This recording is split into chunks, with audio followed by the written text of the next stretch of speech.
morning. Welcome to the May 7th, 2025 meeting of the Appeal Committee. Currently, this is the new turn for the Standing Policy Committee on Finance and Economic Development. I'm joined by my council colleagues, Matt Allard from St. Boniface, and Councillor Janice Lutz wants to participate remotely from the Waverly West Ward.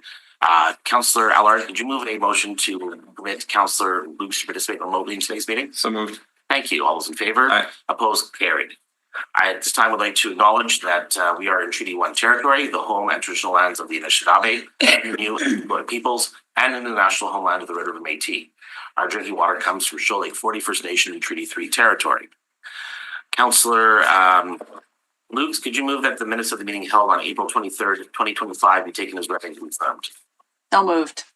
Okay, thank you. All those in favor? Aye. Opposed? Carried.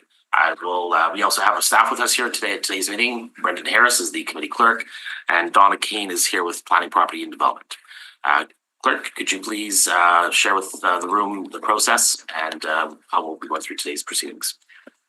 In accordance with the City of Winnipeg Charter and the Development Procedures Bylaw, the process the committee will follow is the appellant will be heard first, followed by those in support of the appeal. Next, those registered in opposition are heard, followed by those registered for information. Finally, the appellant may return to speak in rebuttal to comments made. However, no new information is permitted.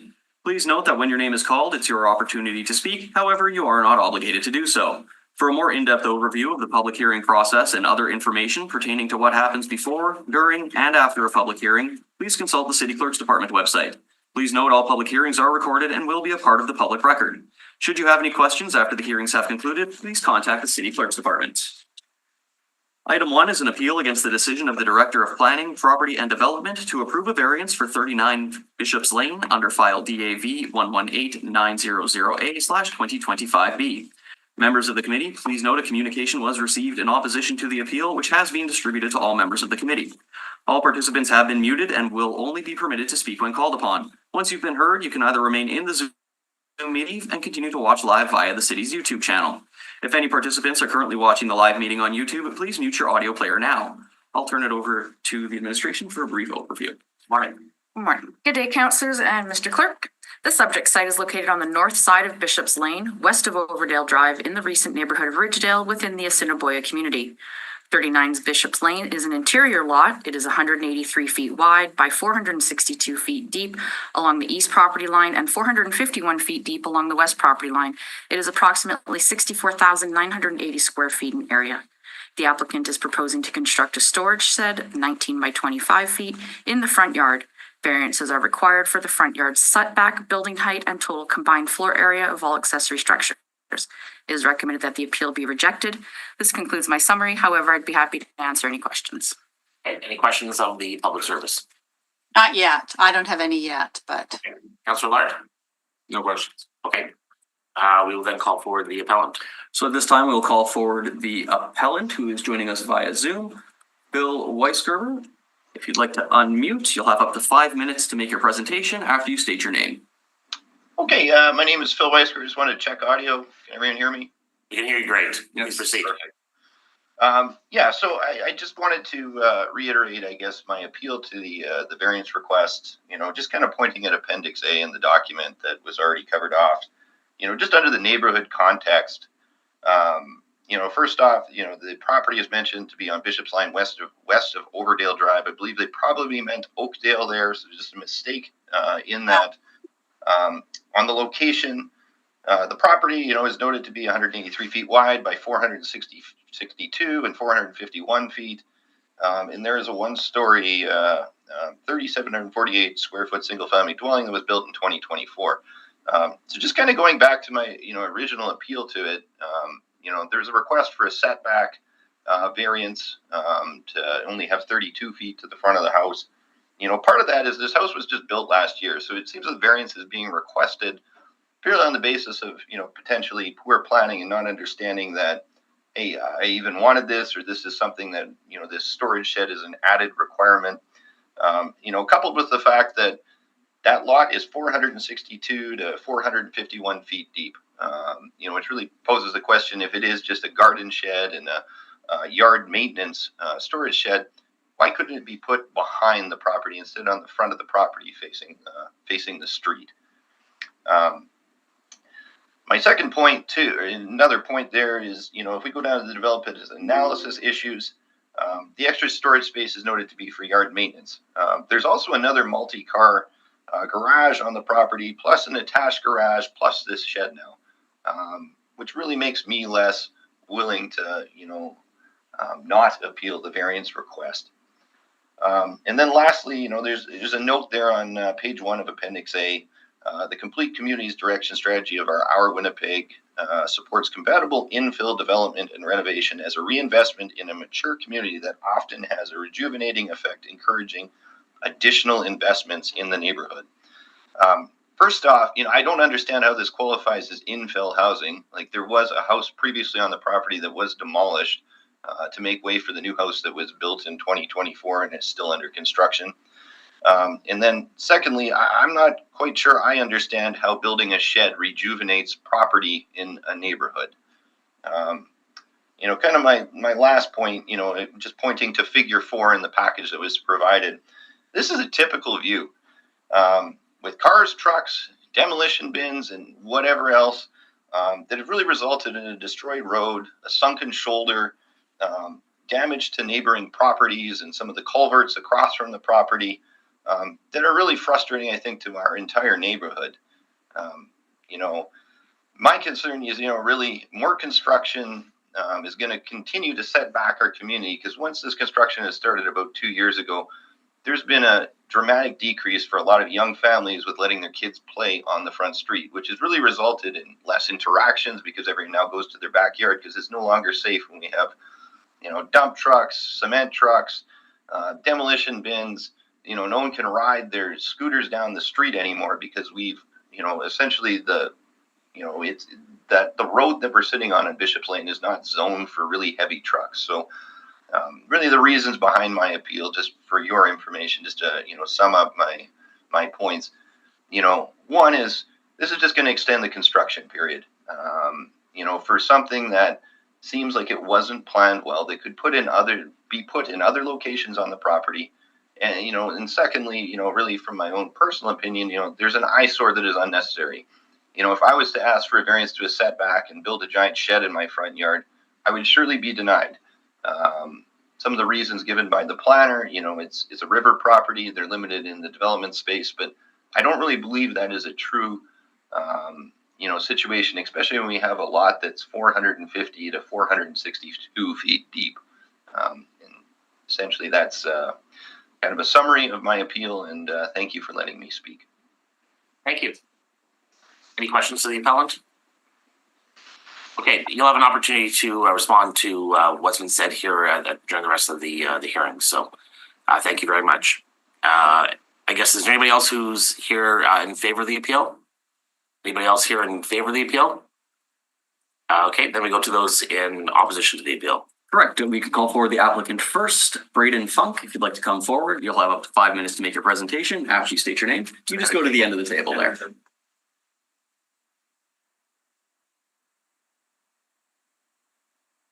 And a USB to upload the document? Or does everyone have the document? Everyone does have it as well. If you'd like to screen share, that's certainly an option as well. Sure.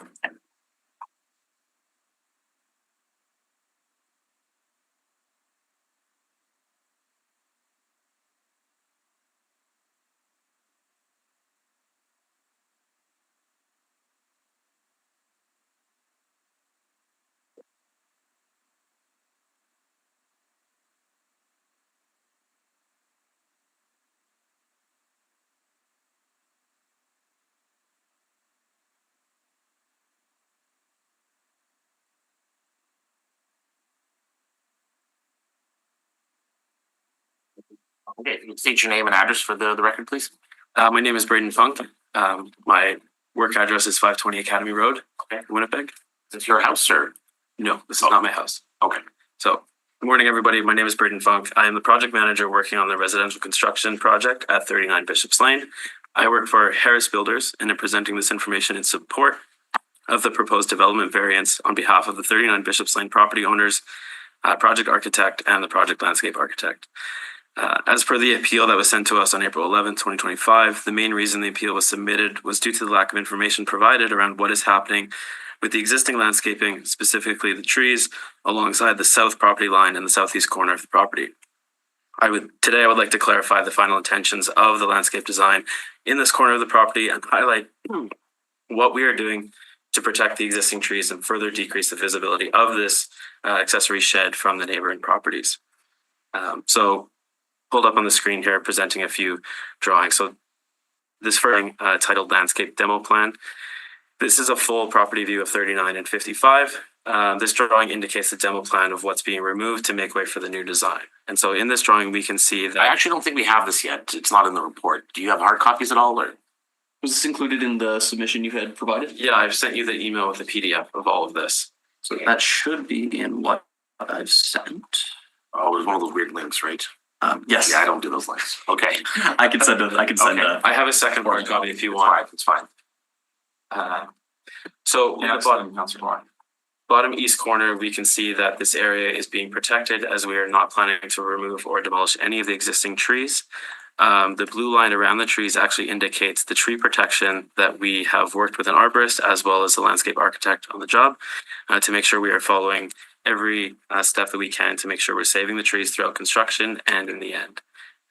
This next photo is an example of the tree protection we have set up currently, which doesn't allow any construction materials, machinery, people to disturb the tree roots or the trees themselves in that corner. Next drawing is the materials plan for the new design. This drawing highlights the new plantings that are being put in place around this accessory shed and the southeast corner of the property. There's kind of a succession plan in place of the new plantings that are being installed on the property, which as these kind of older existing trees get older, the new trees and plants that we're putting in place will kind of take over and continue the privacy that is currently existing in the property. This is also a drawing that highlights the planting strategy. So on the top left corner, second down from the top, we have the naturalized woodland area being planted around this accessory shed, between the shed and the street.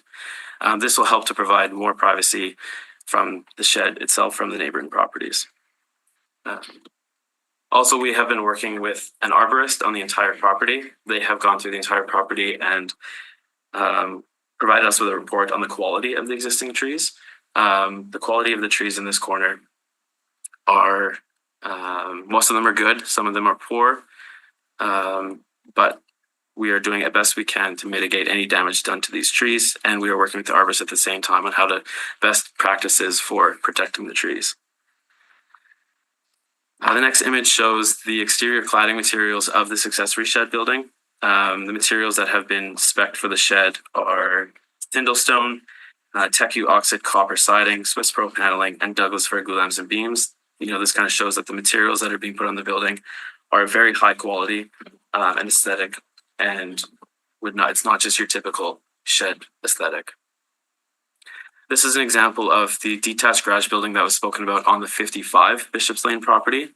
And this is an example of how the existing trees provide privacy between the street and the building itself. And so this visibility will be similar to the new shed that is being built on the 39 Bishops Lane side. Another point that I want to highlight is the shed is placed in the front property because it is mainly used for a snow clearing vehicle due to the size of the property, clear the driveway properly. And so this shed will be the main storage area for that equipment. And that is everything. Okay. Any questions here for the original applicant, Councillor Lukes? Sure. How long is it going to take you to build the shed?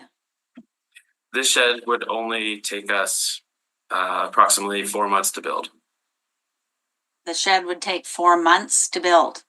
Yes, because there's cast in place concrete piles, concrete grade beams, concrete slabs, framing walls, glue lamp structures, Tyndall stone cladding, copper cladding. It's a very detailed shed. Sure. So this is the challenge, right, with river properties is the front kind of becomes the back. Yeah. Okay. Just in terms of the parties involved, I see appellant had concerns about landscaping not being provided. Has the applicant, has the property owner shared with the appellant those landscaping plans? Because that seems to be half of the reasons why we're here today. Yeah, again, these weren't part of the administrative report. These plans that you've been showing us here today, were they previously shared with the appellant? With the appellants, I had reached out to, or I had knocked on all the neighbors' doors, and I guess I missed Phil when he wasn't home. And we weren't able to drop off a drawing set to him. I wish I could have talked to him on the street just to kind of go through this whole process and bring him onto the property just to show everything we're doing to protect the trees and the landscaping. And I'm also willing to talk to Phil about all the construction vehicles on the streets. I'm willing to do whatever it takes to make the neighborhood happy. Since he filed the appeal, you haven't reached out to him with a copy of the plans or anything? No. Okay. A second question. Councilor Lard? So were the landscaping concerns to be addressed? The other issue seems to be the placement. And I know you've addressed in your comments why, I think you gave a general reason why, but why couldn't why is it, what's the wording we use in zoning? Why would it damage the property to have the shed somewhere else? It's not damage to the property, it would be a damage to the final design of the landscape plan. Because the purpose of the shed is to house mobile equipment that is clearing snow for the driveway. Having a shed in the backyard, we have no access to the driveway. And access, yes, it would, yeah, right. The type of vehicle requires concrete in order to. Is a side-by-side quad with a front plow. And that needs to have a paved surface. I guess. Yeah, and with the type of materials and the design of the landscape for the sidewalks that would get us from the front to the back, that machine would damage the landscaping. And are you this landscaping appears to be quite extensive. Is much of it or some of it native species that you're planting? Yes. Much or all or approximately? Good majority of it. Ish? Majority? 90%. 90%? Oh, that's more than majority. Well, that's interesting. And why? And the variance was required because the dimensions. Accessory garage in the front yard. So were the sheds be smaller, it would not require a variance? Yeah, if the shed was smaller, there would probably still be a need for a variance, but Because- it just wouldn't be as substantial. Because it's in the front, not the back. No, just the number of accessory structures on the site, the combined floor okay. area of them. You're allowed like one small shed below a certain dimension You're standard. under 108, you're allowed one small shed Uh-huh. that we turn a blind eye to after that. Well, it's permitted in the zoning bylaw? Yeah. It's not a blind eye. No, it's an outright permitted. It's outright permitted, Yes, okay. sorry, yes. No, okay, well, that's clear to me, so, yeah, I mean, I have the information I require. Very good. Thank you. Councilor Luke's had another question? Yeah, I guess a question to address Mr. Weisgarber's point is, was this sort of an afterthought or, I mean, it looks like you've got pretty heavy duty detailed designing here from HTFC. Was this sort of an afterthought or was this not, I guess why to answer his question, why wasn't this incorporated into the original design? The design for the landscape has been developed over the course of the construction of the house. So the permit was pulled for the house, which allowed us to start the construction on the house. And then as we've been building, there's been development on the landscape design. And so the shed has been there. The shed was actually the first thing kind of confirmed in the landscape plan.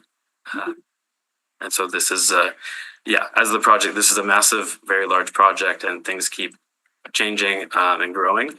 And so we are doing the best we can to keep up with everything on the project. So it's definitely not an afterthought.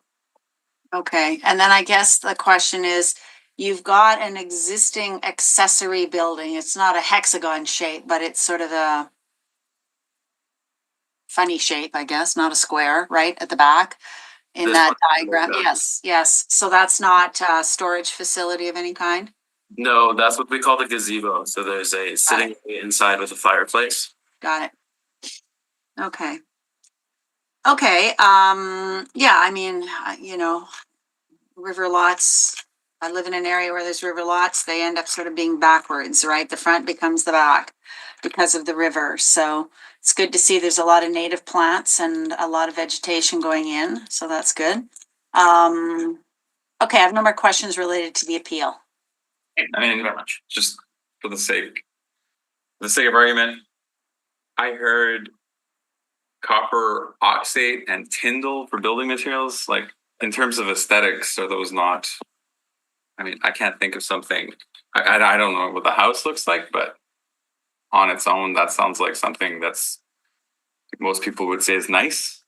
Yeah, and all the materials are going to match all the other buildings on the property. So there will be a uniform aesthetic to all buildings on the property. We'll have the same Teku oxycopper cladding with Tyndall stone Nice. below. That's the stuff that develops in Katina. So the Teku is a brand of copper coming from Germany, and it's pre-oxidized to be a darker color. Oh, okay. So the oxide is, it's been pre-oxidized, and so the oxidation process will take a longer period of time. But it will change. It will change slightly, yeah. Okay, thank you. No other questions? Thank you very much. Thank you. Anybody else here in support of the appeal? So, in opposition to the appeal, Opposition, thank you. we have Shannon Lowen, who is also registered to speak. You can come to the front. You'll have up to 5 minutes to make your presentation after you state your name. Good morning. Perfect, thank you. Good morning. My name is Shannon Lowen. I'm a landscape architect and associate at HTFC Planning and Design. We were responsible for the site plan. As Reed mentioned, the site plan came a little bit after the development of the houses and the construction of the building at 39 Bishops. We have worked really hard to ensure that, as Braden mentioned, that we protect all of the existing vegetation that's there. There are some fairly old trees on the property that along the front edge that are quite substantial, and so we're working with an arborist to make sure that we protect those. We are also working through a succession plan so that in the next 15 years, 10 to 15 years, as these trees do start to age and do begin to die, that there is another set of trees coming up to continue that blocking that view and those visibilities from the street. There was an existing detached garage in the area where the accessory shed is now proposed to be. So the new accessory shed is actually a much smaller footprint, and it is clad like the buildings are. Just to speak quickly on the vegetation and the native plantings, we are looking at a very aggressive strategy of incorporating plantings into this property. So there is waterway species and riparian species planned for all along the riverbank edge. And then as we move further into the property, more naturalized and native plants and shrubs and trees planned for the entire property. So definitely the views and the visibilities from the street is something that we're thinking about very strongly in the design of this. The other thing that we wanted to mention is with the suggestion to put the shed in the backyard is that we are considering these two properties as two separate properties. So at some point in the future, someone may decide to sell these two properties separately. We currently have an owner that owns both properties, and when those are divided and sold, the access from the back to the front yard is limited in the way that the house is set on the property. So gaining access from the back to the front yard with any sort of snow clearing equipment would become impossible without crossing the adjacent property. Makes sense. Questions? Yeah. Does your firm have much experience with the native plantings, and how do they fare over time? We would have some pretty aggressive invasive species. Yeah. Do they hold? So right species for the right place is definitely the motto. We have lots of experience. HTFC has worked with native plantings for we've been around for over 50 years and have a very robust team that works with different as naturalists. We work with both with the city naturalist and with third-party naturalists to develop planting strategies that are appropriate for the location. Okay. Thank you so much. Councillor Lukes? Does the 55 have an access off of Bishop's Lane? So it currently does not, but that is part of the plan. If you look back at the plans, we are looking at applying for an approach permit to be able to have an access for 55 Bishops. So that, again, in the future, if these properties are sold separately, that they will each have their own access. Okay. Okay, thank you. Thank you so much. Okay, anybody else who's not been called wishes to speak in opposition to the appeal? So we haven't had anyone else registered Okay. in opposition or for information on the appeal. And just for the record, I'll state there is no one else in the gallery who's Fair. speaking to the site. All right, and nobody else on the Zoom. Correct. So at this Okay. time, we could have questions for the administration. Okay, any questions for the public service? We get a lot of these. Yeah, when it's on the river, yes, it's a very common variance that's requested. How common-ish? No, quite common, to be honest. No, I'm just like I would say proportions. proportion, probably get a good 10 to 15 of these types of requests Mhm. in a calendar year.